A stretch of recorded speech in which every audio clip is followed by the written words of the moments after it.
지금 미국이 한국을 도청한 사건으로 떠들썩합니다. 근데 미국은 인정을 하고 한국은 위조라고 하는 지금 이상한 상황인데요. 어쨌든 이 유출된 문서를 보면은 이 부분이 지금 한국이 언급된 부분이거든요.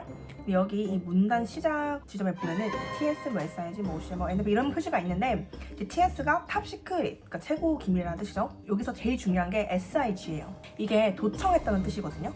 문서의 내용은 뭐냐면 당시 대통령실 안보실장이었던 김성환과 이문희 국가안보실 외교비서관 간의 대화예요. 3월 초에 미국이 우크라이나에 대포를 지원하라는 요구가 있었는데 이 요구에 대해 이것저것 대화를 한 내용이거든요. 이 문서가 진짜냐 아니냐 논란이 계속 있었는데 4월 11일 날 한국 포탄 수송 계획 일정표가 유출되면서 문서 내용이 진짜일 확률이 되게 높아졌습니다.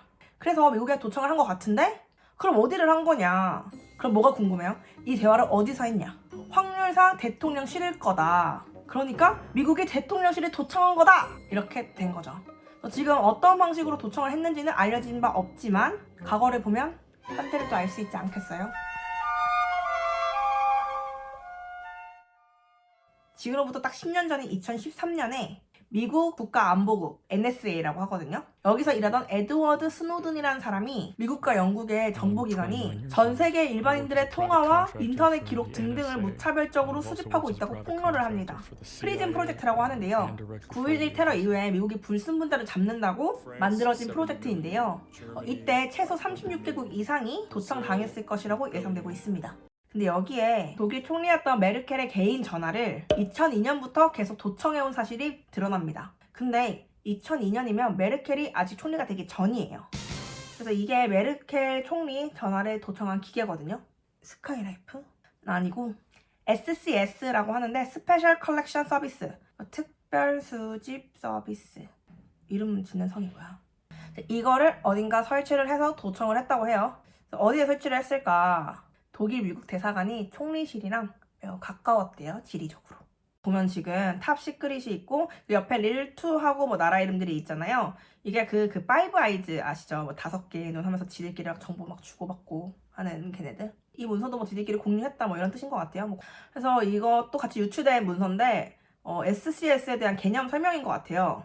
뭐 대충 보면 이 부분은 아마 수집 가능한 통신들을 설명한 것 같아요. 여기서 제가 알겠는 건 와이파이 정도인데 뭐 하여튼 ETC로 끝나는 거 보니까 당시 사용하고 있는 무선 통신 대부분이 감청이 가능했을 것 같긴 해요. 근데 지금 보면 LTE랑 5G는 없잖아요. 왜냐면 그 당시에 LTE랑 5G가 없었거든요. 근데 지금 LTE랑 5G로 넘어오면서 암호화 통신이 지금 잘 되고 있거든요. 그래서 뭐 이 당시 SCS 기술로는 전화 도청이 어렵지만 뭐 그만큼 감시 기술도 성장하지 않았겠어요? 원래 같이 발전하는 겁니다. 그리고 마지막에 NSA와 CIA가 30년간 쌓아온 경험과 권한을 활용했다 뭐 이렇게 대충 번역을 하자면 그런 의미 같은데 이 무슨 30년 전통 맛집 같은 소리야. 근데 어쨌든 이 기술은 CIA와 NSA의 전통적이고 대표적인 감시 프로그램이긴 합니다. 그래서 제 내피셜로는 이번 대통령실 도청 사건도 이런 방식이지 않았을까 하는데 10년이 지난 만큼 더 새로운 방식으로 도청을 했을 수도 있다. 여튼 당시에 이 사실이 알려지자 메르켈 총리가 당시 대통령이었던 오바마한테 전화를 걸어서 항의 전화를 했고 다시는 이런 일을 하지 않겠다는 약속도 받아냅니다.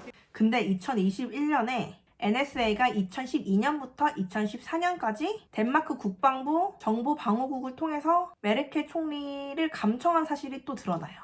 갑자기 왜 덴마크냐면은 아까 그 파이브 아이즈 있다 그랬잖아요.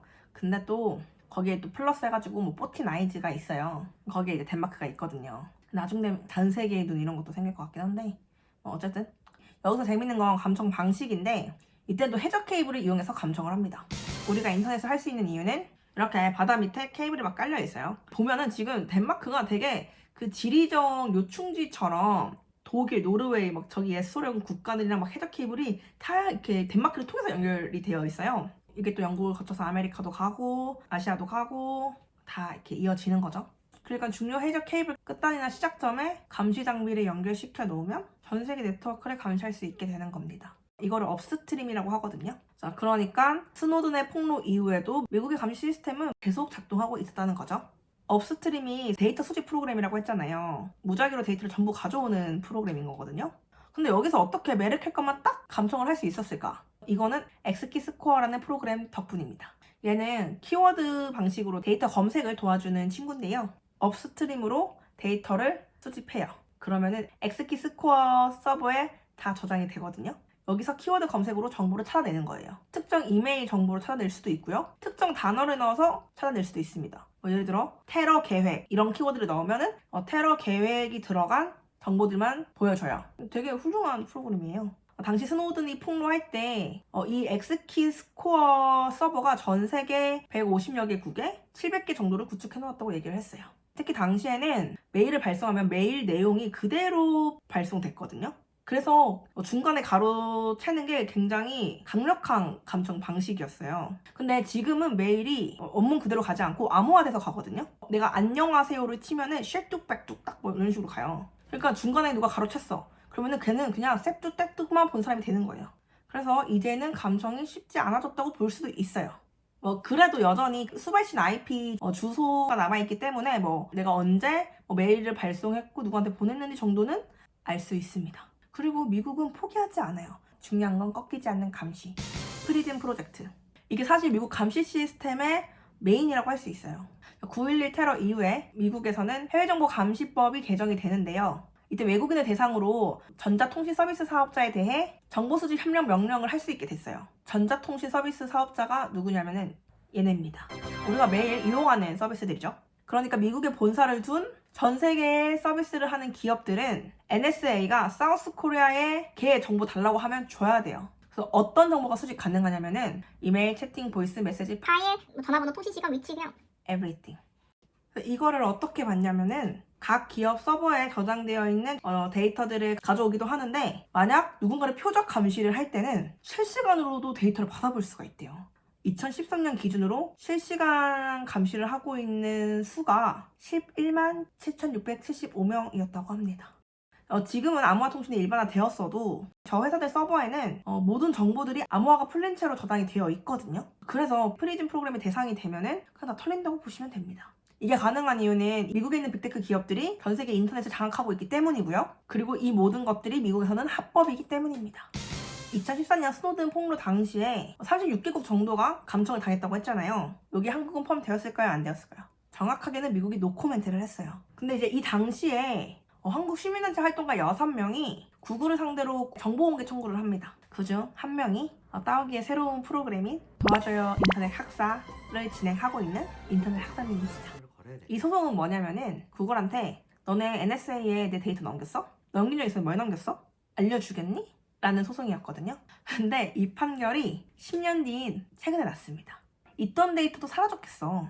여튼 대법원 판결까지 10년이 걸렸는데요. 구글이 알려줘야 한다라고 판결이 났습니다. 구글의 주장은 이게 미국 법에서는 비공개 의무가 있기 때문에 우리는 보여줄 의무가 없어 라고 계속 주장을 해왔거든요.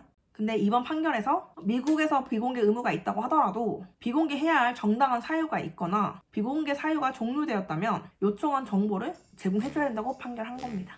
그러니까 미국법 어쩌라고 이게 K법이다. 그래서 구글 코리아 분들 혹시 이걸 보고 계신다면 연락을 좀 주셨으면 좋겠어요. 답변 저희 기다리고 있습니다.